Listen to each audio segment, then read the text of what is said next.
What's up, YouTube? Welcome back to Undisputed Champions, where I give you boxing reviews and boxing breakdowns. So click that like button and subscribe. Okay, so today what we're going to talk about is Shakur Stevenson boxing masterclass and how he beat Oscar Valdez. Now this fight, I thought Oscar was going to do a lot more. I don't know what got into him. I don't know what's wrong with him. Was he hurt? Was he injured? I don't know. But to me, it just looked like he couldn't get off the way he wanted to, because Shakur is such a masterful boxer. And the fact that Oscar Valdez said that he was going to outbox Shakur, I laughed. I believe in my last video of Shakur, I laughed. And Oscar Valdez, he's a good fighter. He'll be world champion again, but he just will never beat Shakur Stevenson. I don't care if they fought 50 times. He'd never beat Shakur Stevenson. And I told you guys, when he said in the blood, sweat, and tears, he said, all I got to do is land one shot. But that's all I got to do. Once he said that, I was like, oh yeah, he lost. Because one punch is not going to get rid of somebody like a Shakur Stevenson. He sees everything. He's in the moment. He's not... Because sometimes fighters, when they get in the ring and they start boxing, they lose focus. They start just fighting on autopilot, should I say. As you can see right here, what was he even doing? Oscar Valdez, he didn't even set up the punch. He was just lunging in, just trying to get lucky. Just, I can hit him, I can get lucky. If you betting on luck, you got to keep betting. And we see him making them bets all through this fight. And it was sad to watch for Oscar Valdez, because you could tell like he really wanted to hit Shakur, but he just couldn't find him. One of Shakur's weaknesses is that he has to set his feet. That's one of Shakur's weaknesses. I mean, that's one of Oscar Valdez's weaknesses, is he has to set his feet. And Shakur knows this. That's why every time Oscar comes in, he steps back. He steps back, and look, he's pawing with the jab a little bit. He's like pawing with the jab, keeping him out of there, pot shotting him. Pot shot, see, pot shot. And then he'll throw a nice quick jab, step into it, pop, and then he'll step back, turning. He's turning him as well as he steps back, because he's not just going straight back in the line. That's what's going to get you caught. Look, he's stepping at an angle. He's stepping back at an angle. Oscar's trying to find, how can I get in? How can I get in? You can't. You got to take that risk. Oscar didn't want to take that risk. You got to jab. That's one thing he should have did. He should have took away Shakur's jab. That would have been one thing to do. At least one thing to do is to take away Shakur's jab. The jab is keeping you on the outside. Shakur's not throwing combinations. He's not being wild. He's taking his time. He's looking at what he's doing, trying to get his timing down, looking at Oscar Valdez's tendencies. What is he doing? Is he leaning his head to the right, to the left? No, he's just staying right in the middle. Okay, we're just going to keep throwing this down the pipe. Just throwing it down. Boom, boom, boom. Touchy. And then when he come in too far, we're going to hit him with that left hand. This is smart boxing right here. This is what you call getting your ass whooped. This just wasn't a boxing class. This was a beatdown. Shakur came out of the fight looking better than what he did when he came into the fight. It's crazy. It's just crazy how good this guy is. And like I said in my last video, will his ego defeat him? I think that's the only thing that can defeat Shakur Stevenson, is being overconfident and not willing to learn. Because we see it happen with Deontay Wilder. I believe Deontay Wilder got too confident in his power. If I get this off, if I just get this off, he gonna fall. Well, you got it off, and that dude fell, and Tyson Fury got back up. And this is what is detrimental to fighters. But this is the reason why I love boxers, because boxers can find other ways to win. Boxers can find other ways to be victorious. Look how smart Shakur is placing those shots. He's getting them in between his guard. He's going around his guard. He's throwing feints. He's stepping back at the right time. That's another thing. Like, he's stepping back at the right time. He comes in one step, he takes 2 steps back. This is brilliant technique, brilliant boxing. And we haven't seen this type of skill, I hate to say it, since a Terrence Crawford or Floyd Mayweather. A lot of people say Terrence Crawford fights sloppy, he fight wild, this and that. The guy is 5'8", and I believe his arms is longer than his height, because that's how you know how tall you are. If you take the wingspan of your arm length, and you will know how tall you are, because it should match your height, your full wingspan. And his wingspan is longer than his height. So somebody that's 5'9" should have a 74-inch reach, not somebody that's 5'8" having a 74-inch reach.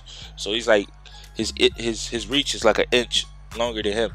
But somebody say he swings wild. I think his punches come wide, but they're sharp and they're fast. And they're not as wide as we think they are. They're not as wild as we think they are. You know, being that his arm length is longer than his body, it looks awkward. It looks strange, but he's a technically sound fighter. Just like Shakur right here. Look how Shakur is moving, using his lateral movement, using his reflexes. Shakur's reflexes is, you ain't gonna catch that guy with one shot. I can tell you that right now. You got to put them things together. And I feel like once he fights a Devin Haney, a Gervonta Davis, Ryan Garcia, all of these guys are going to have a very, very tough time with Shakur Stevenson. It's going to be rough. I feel like all of them have slickness as far as Devin and Ryan. Even Lomachenko. People said Lomachenko was this great fighter and this and that. The dude only had 12 fights at the time. I know he had an extensive amateur career, blah, blah, blah. But he came in, his second fight, he lost. But then people say, oh, he's the pound for pound great. He can beat Floyd Mayweather. That's what one of the commentators said. I believe he can beat Floyd Mayweather. Man, shut up. That's the thing, you know. I hate to say it.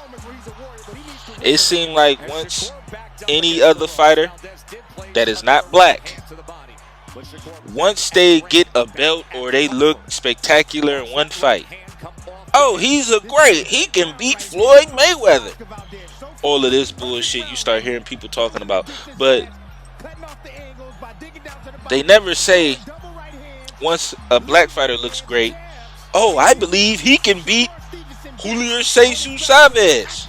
People will look at you up and down and be like, man, you must be crazy. He can't beat Chavez in his prime. You can't say that. This is what I see.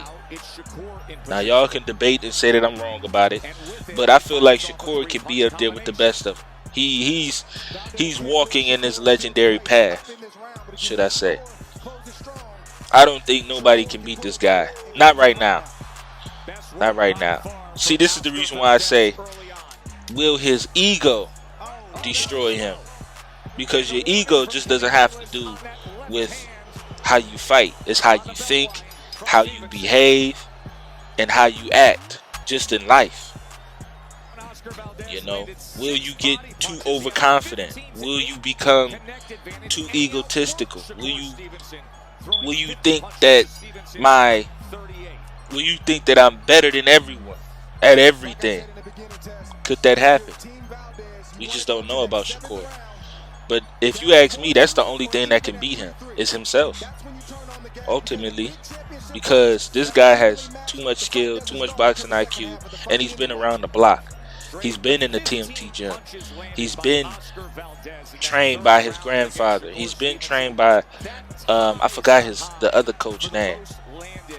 But I be looking at him. I be researching him a little bit. You know, he has an extensive amateur career. Everybody knows Shakur about in the Olympics. You know, so he sparred Terrence Crawford. He sparred Gervonta Davis. He sparred a Devin Haney. So he's already been in there with those type of guys.